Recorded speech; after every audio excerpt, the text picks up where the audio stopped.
Hi, everyone, and welcome to Reimagine Agriculture, the podcast where we explore the future of farming, food, and rural life across Europe through the eyes of people shaping it. I'm Teresa Carvalho, and in this series, we'll meet people from across Europe who are reshaping the future of agriculture.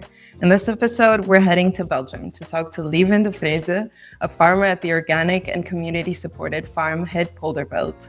Lieven's commitment to sustainable agriculture and his work connecting organic agriculture with local supply chains have earned him the title of Best Male Organic Farmer at the EU Organic Awards 2025. Hi, Lieven. Hello. Could you tell us a little bit about your story? What inspired you to become involved in agriculture? What kind of crops do you cultivate? And what does a typical week look like for you? Yeah, I have been interested in nature since I was a child, and I studied biology. But then after a couple of years I was doing research in Central Africa on primates, because that's my passion since I'm 16. But so after a couple of years, I decided that I didn't want to continue there in the tropics in Central Africa. And then I was thinking, what could I do? I'm a new farmer, so my parents are not farmers, but my uncle had a farm, or has a farm. Actually, the year before I started with the farm, it was my cousin who joined the farm of my uncle. And so she was an inspiration to me. And a big advantage as well is that there was land available from the family. And so these two combined, or three things combined, love for nature, the availability of lands, and then also the inspiration of my cousin was what made me take the step to start the farm. Wow. That's really interesting. I'm sure that availability is often an issue that young farmers face. Right. So it's an amazing combination of opportunities, and your work has obviously not gone unnoticed. You recently won the EU Organic Award in the Best Male Organic Farmer category for your work. Congratulations. What does this recognition mean for you personally and for your farm? It's a recognition for the work of the 10 years. So it's 10 years now that I started the farm. But of course, it's not just my work, it's a team effort. There have been several people working at the farm. But I think that it's also a recognition for the work of the local clinic with whom we collaborate, because the candidacy was based on our collaboration with the clinic. So 10 years ago, I started the farm, and it's 9 years now that we deliver vegetables to the clinic. As the Common Agricultural Policy, it puts increasing emphasis on supporting the vibrant rural communities and especially strengthening the link between farmers and citizens. And obviously, Het Polderveld really embodies that as a community-supported farm. Why was that model important for you? And have you noticed people seeing farming differently since getting involved with your project? So, at the moment, the farm is going through some changes. But for 10 years, we have been working with this CSA model, so community supported agriculture, and we combine it with a pick your own system. But CSA means that we don't sell produce, we sell shares. The people pay in advance for the service of growing vegetables. And so we combined it up to now with pick your own system, where people come to the farm and pick their own vegetables that they have paid in advance. So they get to know the farm, get to know more about agriculture, and it's an organic farm. Some people in the beginning don't know what to expect, especially because it's organic, but gradually they really get involved in agriculture because they come to the fields, and so they get to know, and I think that it also changes how they think about agriculture. And so now we also work for 9 years with the local clinic. We also use the CSA model. So again, we sell a share, or the clinic doesn't pay really for the produce, but for the service. So we agree on a crop scheme, what we grow, which vegetables, at what time of the year, and the quantities.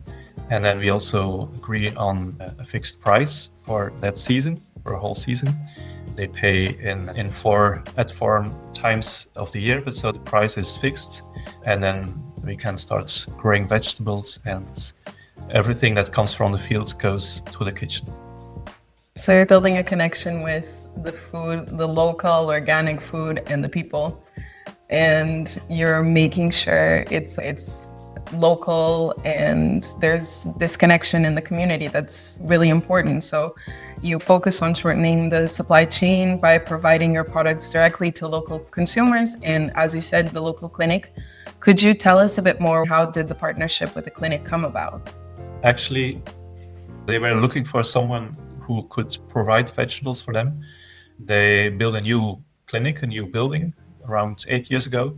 And so when they had the new building, they also wanted to start with a new vision on food.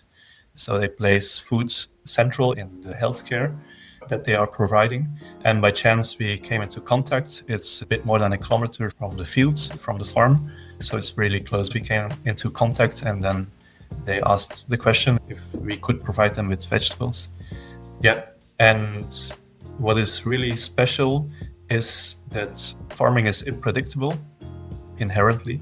So working with a big kitchen is, in advance, people would think that it's difficult and there are obstacles. And in the beginning, they thought we were crazy. People told me that I was crazy, that people thought that it wouldn't last and that the people in the clinic didn't know what they were starting. But the catering manager, Peter de Smet from Sino, from the clinic, he was also told that he was crazy. And there were obstacles, of course, but what made it a success is that in the clinic they are very flexible. And you need to be very flexible if you work together with a farm, a direct collaboration, because agriculture is inherently unpredictable and the harvest can be sometimes better, sometimes the quality is a bit less.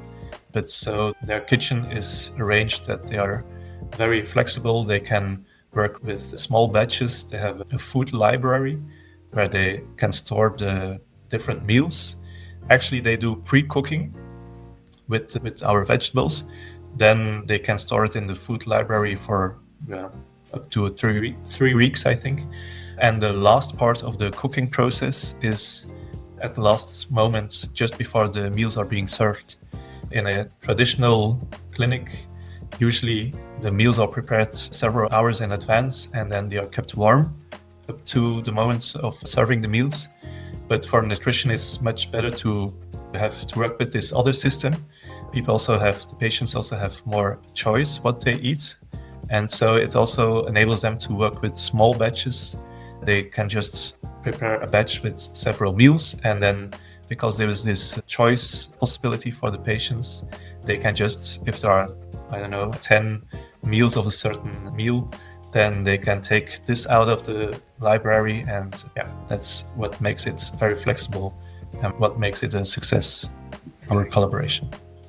You were saying, and obviously agriculture is something that can be very unstable and difficult to predict, especially with climate change and accessibility difficulties. But now that you were mentioning some of these challenges that you face, could you tell us a little bit more about the difficulties that you have experienced and how do you see this model? Is it inspiring a movement to transform hospitals into having their food systems and their systems in a more sustainable and local way? So there are challenges. You named, in my opinion, the biggest one is, I think, climate change. Since I started to farm, we experience the effects of climate change here in Belgium. So that's really a huge challenge. But there have been different obstacles, more practical obstacles. We are working here on a clay soil, which is a difficult soil to work with, because we found a way to be able to grow vegetables here.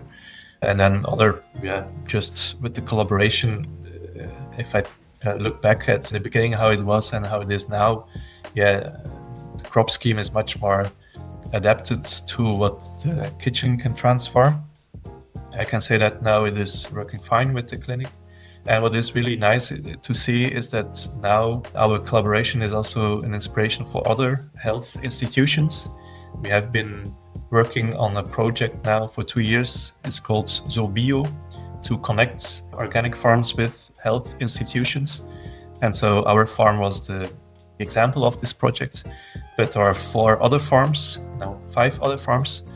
And actually, it's 1.5 years ago that we had the first meeting, and there was enthusiasm, but in the beginning it was people were mostly talking or thinking about the obstacles.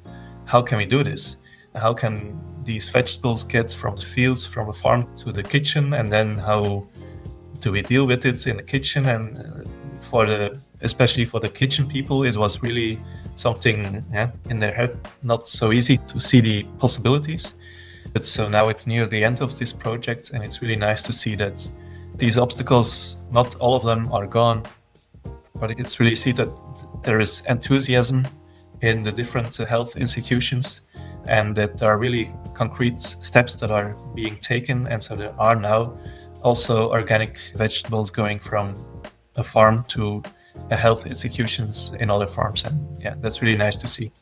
So behind that kind of farming model is obviously a clear commitment to sustainability, which the CAP is a tool that pursues that kind of commitment, not just in how you sell the food, but also how you grow it and work with techniques promoting biodiversity. Could you tell us a little bit about why this matters and how it affects your crops? Mm-hmm. In my opinion, biodiversity is a key element of producing in an organic way. So we try to promote biodiversity. So we planted trees to provide shelter for the winds, but also to provide habitat for birds and for insects, beneficial insects, which are very important to control plague insects.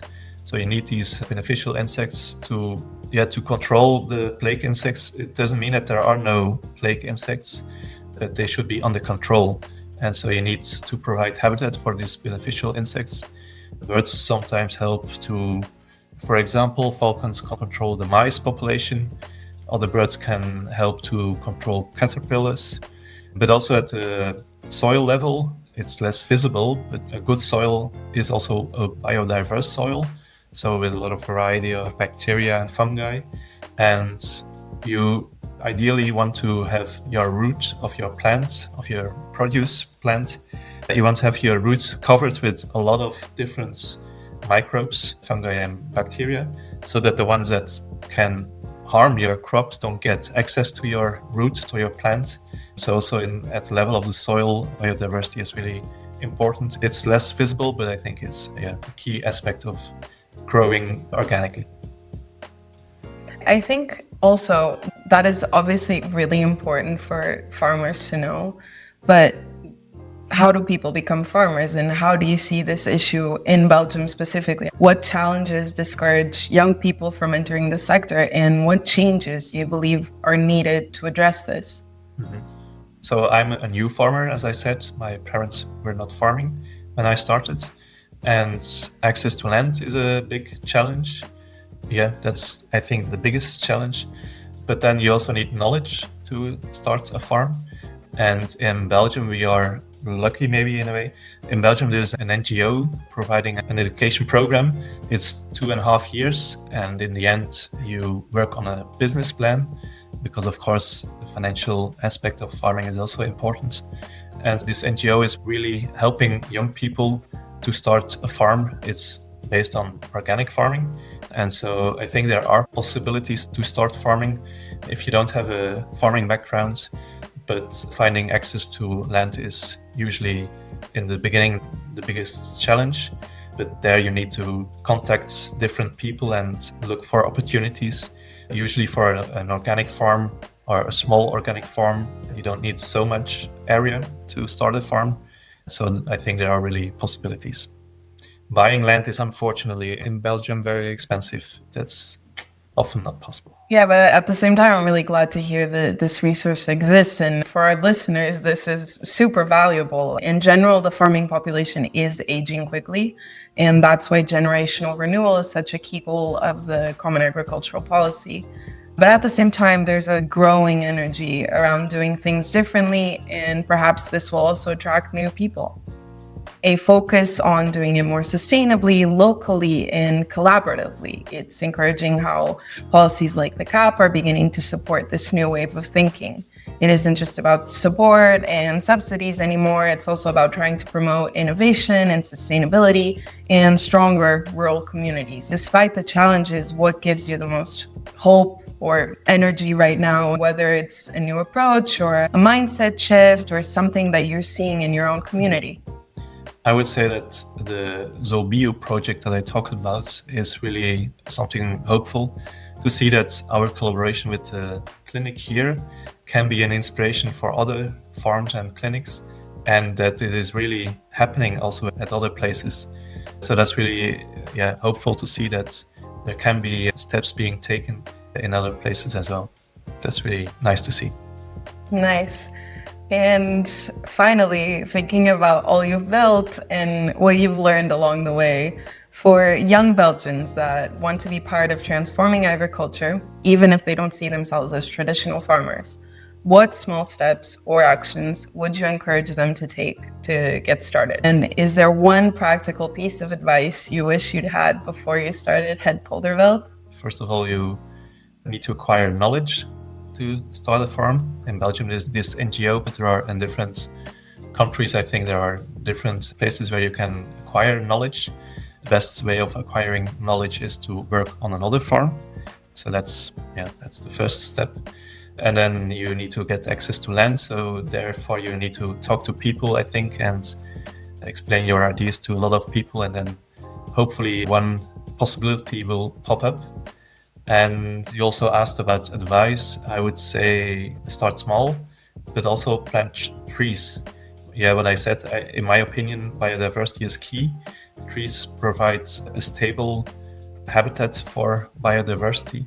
You can also grow an annual flower mix, but if you plant trees, they will develop and they will increase over time. Their functions will increase over time. So that's what I would advise. Don't forget trees. Lieven, thank you so much for sharing your journey and for showing how farming can be both local but also part of a much bigger movement. And to everyone listening, whether you're in the city or in the countryside, I hope this conversation gave you a glimpse into how food, community, and sustainability are all interconnected. Thank you for tuning in to Reimagine Agriculture, a part of the Recap project, where we bring forward the voices helping to shape a more sustainable, inclusive, and community-driven future for European crop farming. See you in the next episode.